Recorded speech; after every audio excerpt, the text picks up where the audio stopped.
Now, every director has his own way of bringing such things to the screen. Stanley Kubrick, for instance, recreated Vietnam in the middle of London's Docklands for Full Metal Jacket. How did he manage that? Well, Film 87 has recently spent a day on Kubrick's former location with the man largely responsible for turning an Occidental urban landscape into an Oriental war zone. The building industry is doing very nicely in Docklands at the moment. The yuppies are moving in, complete with Filofaxes and BMWs, to occupy all those new, neat and more or less individual houses so dear to the yuppie heart. But almost within earshot of a shrill yuppie yap of "Buy BP now," and in the shadow of a huge gas holder, stands one of the principal locations for Full Metal Jacket. It's a derelict old gasworks in Beckton, not Vietnam exactly, but the next best thing for a movie director who doesn't like to fly.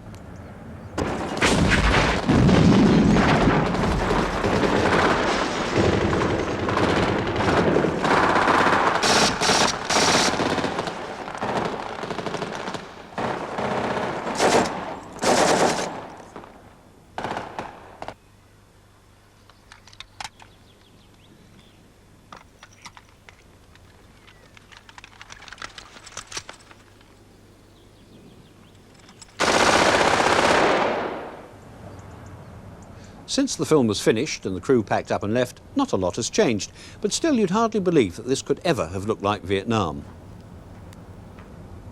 That it did is largely due to the set dressing of Philip Honey, director of a specialist agency called Palm Brokers. They arranged for 120 fully grown palm trees, each hand-selected, to be shipped from Spain to Dockland, and they tended them lovingly throughout the shoot. When it comes to films, Philip Honey finds the stars far less interesting than the vegetation.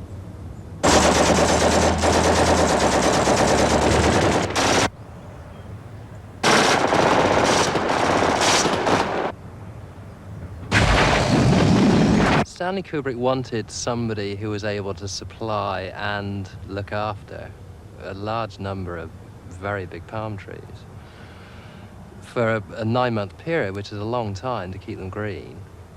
And he needed to know that whoever was doing that was capable and could be left to themselves to do it. Because the trees had to remain upright in the skips, the only way of lifting them in that manner was to get a crane and lift them from above. The watering, the main thing about palm trees is that you have to water leaves, and some of them were 40 feet up in the air, and that isn't something that you can do with a hose pipe. You have to have a pump, and the best pump is on a fire engine.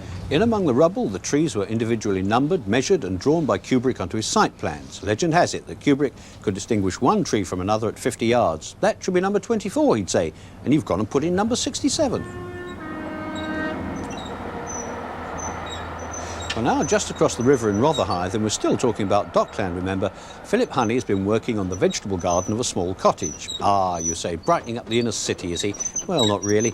Actually, under the bemused gaze of the cottage's owner, he's creating a set for Mike Newell's film Sour Sweet, an adaptation of Timothy Mo's novel about Chinese immigrants in London, which has now moved on to further location shooting in Hong Kong.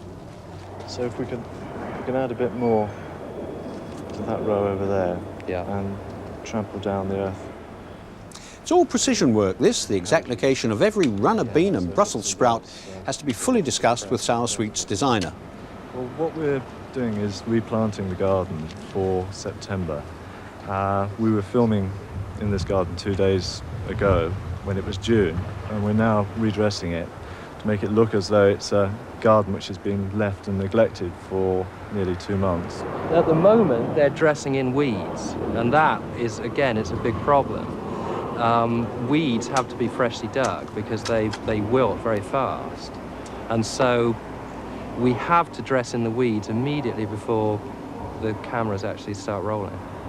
It's completely different to Full Metal Jacket, but it is difficult. I have to be much more precise and much more detailed with this job than I did with Full Metal Jacket. You must remember that English people are very keen on gardening, and so they are very, very sharp at noticing mistakes. So I have to make sure that I have the right vegetables at the right time. I wouldn't notice if we planted them upside down, but then I hate gardening anyway. However, Sour Sweet should open here next year, and of course Full Metal Jacket is already on view all over the country.